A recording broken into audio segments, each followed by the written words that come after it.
بسم اللہ الرحمن الرحیم۔ میرا نام سر جاوید اقبال ہے۔ میرا تعلق اسٹینڈرڈ گروپ آف انسٹیٹیوشنز کے ساتھ ہے۔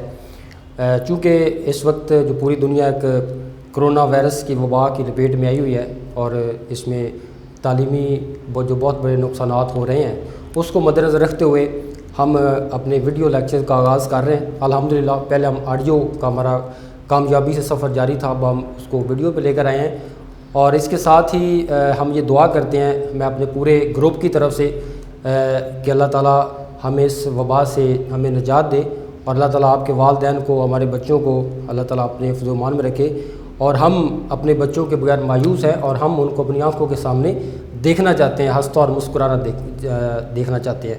اور آج ہم اپنا کلاس 9 آج ہم آغاز کریں گے ہمارا لیکچر نمبر 1۔ آج ہم نظم کریں گے حمد۔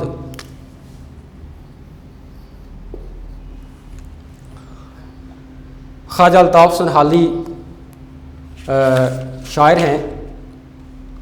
خواجہ الطاف سنہالی پانی پت میں 1837 یعنی 1837 میں یہ پیدا ہوئے تھے، اور 1914 میں یعنی 1914 میں یہ اپنے خالق حقیقی سے جا ملے۔ 1837 میں یہ پیدا ہوئے تھے اور 1914 میں یہ اپنے خالق حقیقی سے جا ملے۔ خواجہ الطاف سنہالی شاعری میں مرزا اسد اللہ خان غالب کے شاگرد تھے۔ الطاف سنہالی کا شمار جو ہے یہ اردو کے بہت بڑے شاعروں، نثر نگاروں اور تنقید نگاروں میں ہوتا ہے۔ ان کی مشہور جو تصانیف ہیں جن میں دیوان حالی، مسدس حالی، مقدمہ شعر و شاعری، یادگار غالب، حیات سعدی اور حیات جاوید قابل ذکر ہیں۔ اللہ تعالیٰ کی وہ تعریف کرتے ہیں، حمد کہتے ہیں ایسی نظم جس میں اللہ تعالیٰ کی تعریف بیان کی جائے، ایسی نظم جس میں اللہ تعالیٰ کی تعریف بیان کی جائے اسے حمد کہتے ہیں۔ الطاف سنہالی کا اپنا ایک انداز فکر ہے، اللہ تعالیٰ کی تعریف کرنے کا ان کا اپنا ایک انداز ہے، جس انداز سے اللہ تعالیٰ کی تعریف کرتے ہیں۔ ان کے پہلا شعر ہے، قبضہ خود دلوں پر کیا اس سے سوا تیرا، ایک بندہ نافرما ہے حمد سرا تیرا۔ حمد سرا کہتے ہیں اللہ تعالیٰ کی تعریف کرنے والا، حمد سرا اللہ تعالیٰ کی تعریف کرنے والا۔ بندہ نافرمان کہتے ہیں اللہ کا حکم نہ ماننے والا، بندہ نافرمان اللہ کا حکم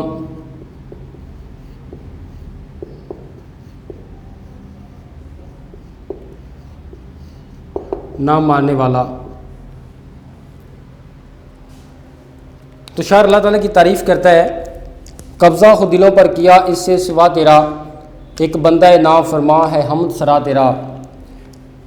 اس کا طریقہ کار شعر کی تشریح کرنے کا طریقہ کار کیا ہوگا؟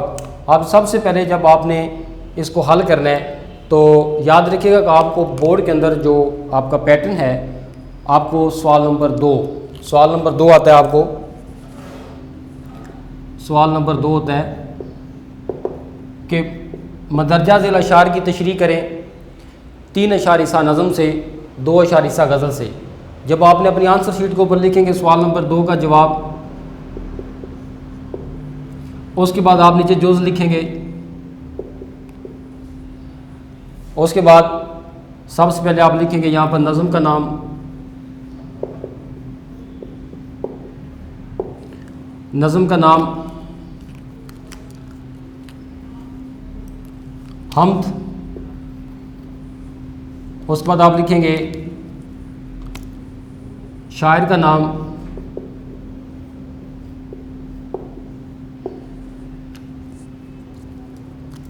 الطاف سنہالی،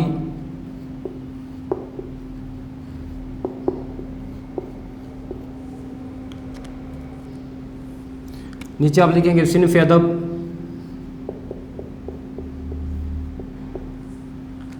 صنف ادب یہ نظم ہے، اس کے بعد نیچے آپ لکھیں گے تشریح.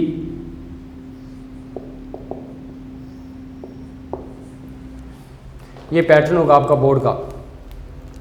شاعر کہتا ہے کہ اللہ تعالیٰ نے قبضہ ہو دلوں پر کیا اس سے سوا تیرا، ایک بندہ نام فرما ہے ہم سرا تیرا. زیر تشریح شعر میں شاعر الطاف سنالی اللہ تعالیٰ کی تعریف بیان کرتے ہیں کہ اللہ تعالیٰ نے ہمارے دلوں کو اپنی گرفت میں لیا ہوا ہے. ہمارے دل اللہ تعالیٰ کی گرفت میں ہیں. ہم ہر وہ اچھا کام اللہ تعالیٰ کی منشا کے بغیر، اللہ تعالیٰ کی رضا کے بغیر ہم نہیں کر سکتے. ہم کوئی بھی نیک کام کرتے ہیں، اچھا کام کرتے ہیں، تو یقیناً اس میں اللہ تعالیٰ کی رضا شامل ہوتی ہے کہ جو ہم سے یہ نیک کام کرواتی ہے. اس کائنات کے اندر جو کچھ بھی ہے اللہ تعالیٰ سب وہ اللہ تعالیٰ کی قابو میں ہے. اللہ تعالیٰ نے اپنی گرفت میں کیا ہوا ہے. یہ سورج، یہ چاند، یہ ستارے، یہ فضائیں، یہ ہوائیں، یہ ریگستان، یہ میدان، یہ کوثر، یہ دریا، یہ اللہ تعالیٰ کی مرضی کے تابع ہیں، اللہ تعالیٰ کی منشا کے تابع ہیں. اللہ تعالیٰ کی مرضی کے بغیر اس کائنات کی کوئی بھی چیز حرکت نہیں کر سکتی. تو جہاں پر اللہ تعالیٰ ہمارا خالق ہے، ہمارا مالک ہے، وہ اس پوری کائنات کے اوپر وہ دسترس رکھتا ہے، پوری کائنات کے اوپر اس کا غلبہ ہے. تو وہاں پہ شاعر کہتا ہے کہ ایک بندہ نافرما ہے ہم سرا تیرا. شاعر کہتے ہیں کہ ہر ایک چیز اللہ تعالیٰ کی تعریف بیان کرتی ہے، حتیٰ کہ اشرف المخلوقات ایک بندہ نافرمان، یعنی ایک ایسا شخص جو اللہ تعالیٰ کی نافرمانی کرتا ہے. نافرمان، اللہ تعالیٰ کے حکم کو نہ ماننے والا. اللہ تعالیٰ ہمیں نیک کام کرنے کا حکم دیتا ہے، ہم اس کے نیک کام کے اوپر اب عمل نہیں کرتے، ہم نہیں مانتے. وہ شخص جو اللہ تعالیٰ کے حکم کو نہیں مانتا، شاعر کہتا ہے کہ ہم سرا تیرا، وہ بھی تعریف اللہ تعالیٰ کی بیان کرتا ہے. وہ بھی اللہ تعالیٰ کے سامنے ہی سجدہ ریز ہوتا ہے، وہ اللہ تعالیٰ سے ہی مانگتا ہے، اسے ہی غفور و رحیم سمجھتا ہے، اسے ہی وہ غفار سمجھتا ہے، اسے ہی وہ رحمان اور رحیم سمجھتا ہے. اللہ تعالیٰ کے علاوہ وہ کسی اور کے سامنے سجدہ ریز نہیں ہوتا، کسی اور کو وہ اپنا آقا، وہ اپنا رب نہیں مانتا، وہ اللہ تعالیٰ کو ہی مانتا ہے. بے شک وہ اللہ تعالیٰ کا حکم نہیں مانتا، لیکن تعریف وہ اللہ کی بیان کرتا ہے. اللہ تعالیٰ کے سامنے ہی وہ سجدہ ریز ہوتا ہے. اس کا آپ نیچے تشریح کرنے کے بعد آپ حوالہ جات شعر لکھیں گے. تو نے مشت خاک، تو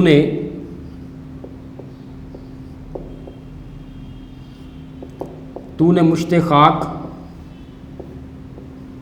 کو بخشی ہے، تو نے مشت خاک کو بخشی ہے ضیاء آفتاب.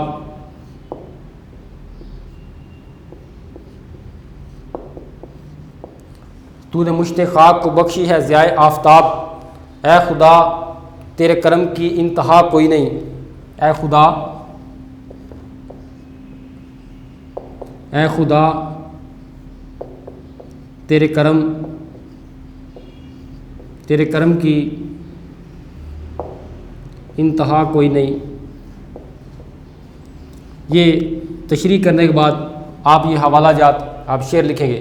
یاد رکھیے گا کہ حوالہ جات شعر جب تک آپ نہیں لکھیں گے اس کے نمبر 0.5 اس کے نمبر کٹ جاتے ہیں، تو یہ لکھنا ضروری ہے. آگے شاعر اس سے بڑھ کر اللہ تعالیٰ کی تعریف کیا بیان کرتا ہے اس شعر کے علاوہ کہ گو سب سے مقدم ہے حق تیرا ادا کرنا، بندے سے مگر ہوگا حق کیسے ادا تیرا. گو کا مطلب ہوتا ہے اگرچہ. گو کہتے ہیں، گو اگرچہ. مقدم کا مطلب ہوتا ہے سب سے پہلے. مقدم سب سے پہلے. شاعر اللہ تعالیٰ کی تعریف بیان کرتا ہے، اسی طرح یہی آپ پیٹرن اختیار کریں گے. ہر شعر کے ساتھ آپ نے اسی طرح کا پیٹرن لکھنا ہے. نظم کا نام، شاعر کا نام، صنف ادب، اور نیچے آپ تشریح کریں گے. اب اس شعر میں شاعر زیر تشریح شعر میں شاعر اللہ تعالیٰ کی تعریف بیان کرتا ہے کہ میرے پروردگار، جہاں پہ تو نے کائنات کے اندر ہمیں بہت سی نعمتوں سے نوازا، ہمیں نعمتوں سے سیر یاب کیا. اس کائنات کے اندر تو نے حیوانات پیدا کیے، جمادات پیدا کیے، تو نے ہمیں اشرف المخلوقات بنایا. یہ چرند پرند یہ سب تیرے متحد ہیں، اس کے اوپر تیرا اختیار ہے. اور اس کے علاوہ تو نے ہمیں نعمتیں دی. تو نے ہمیں سورج دیا تاکہ ہم اس کی روشنی سے سیر یاب ہو سکیں. تو نے ہمیں چاند دیا تاکہ ہم اس کی چاندنی سے لطف اندوز ہو سکیں. تو نے ہمیں باد سمیم اور باد نسیم اور باد شمیم جیسی نعمتوں سے تو نے ہمیں نوازا. اس کے علاوہ تو نے ہمیں کھانے پینے کی چیزوں سے سیر یاب کیا. اس کائنات کے اندر ہم بہت کچھ ہیں جو ہم تیری نعمتوں سے سیر یاب ہو رہے ہیں، بالکل اسی طرح کے وہ شاعر نے کیا خوب کہا تھا نا کہ پہنچتا ہے ہر ایک میں کش کے آگے دور جام اس کا، رکھتا نہیں کسی کو تشنا لب لطف عام اس کا، کہ ہر وہ شخص جو اللہ تعالیٰ کی رحمت کا طلبگار ہے، اللہ تعالیٰ کی رحمت کبھی اس کو مایوس نہیں کرتی۔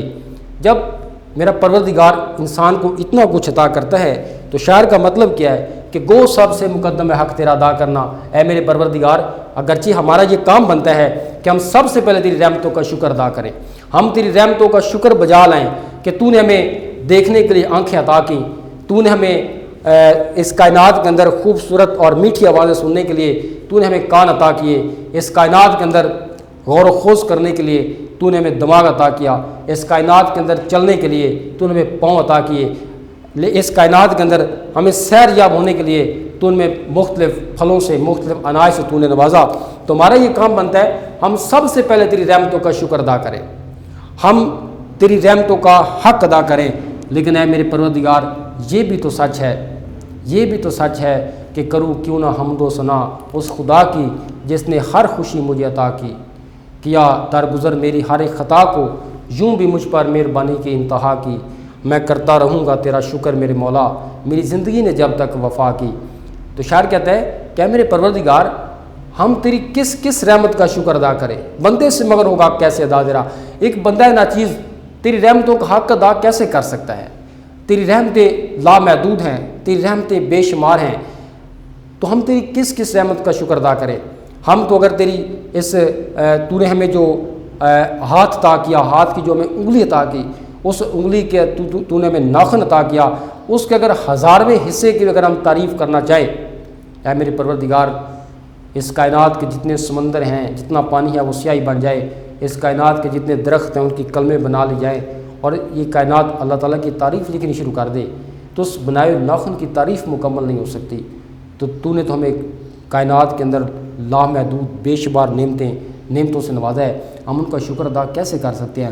ہاں ہم کوشش ضرور کرتے ہیں تیری رحمتوں کا حق ادا کرنے کی، ہم کوشش ضرور کرتے ہیں، لیکن ہم ادا نہیں کر سکتے، اس لیے کہ تیری رحمتوں کا حساب کوئی نہیں ہے، تیری رحمتیں بے شمار ہیں، اور ہم بندہ ناچیز ہمارے پاس تو وہ زبان بھی نہیں ہے، ہمارے پاس تو وہ الفاظ بھی نہیں ہیں جو تیری شان کے شیان شان ہیں، جو تیری شان کو زیب دیتے ہیں، تو ہم کیسے تیری تعریف بیان کر سکتے ہیں؟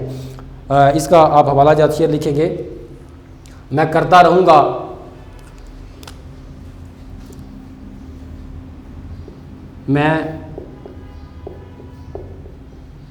میں کرتا رہوں گا تیرا شکر میرے مولا جب تک میری زندگی نے وفا کی۔ جی بیٹا یہ ہمارے دو اشعار کی ہماری تشریح مکمل ہوئی، اگلا شعر جو ہے وہ ہم نیکسٹ لیکچر میں کریں گے۔ اللہ تعالی ہم سب کا حامی ناصر ہو۔ بہت شکریہ۔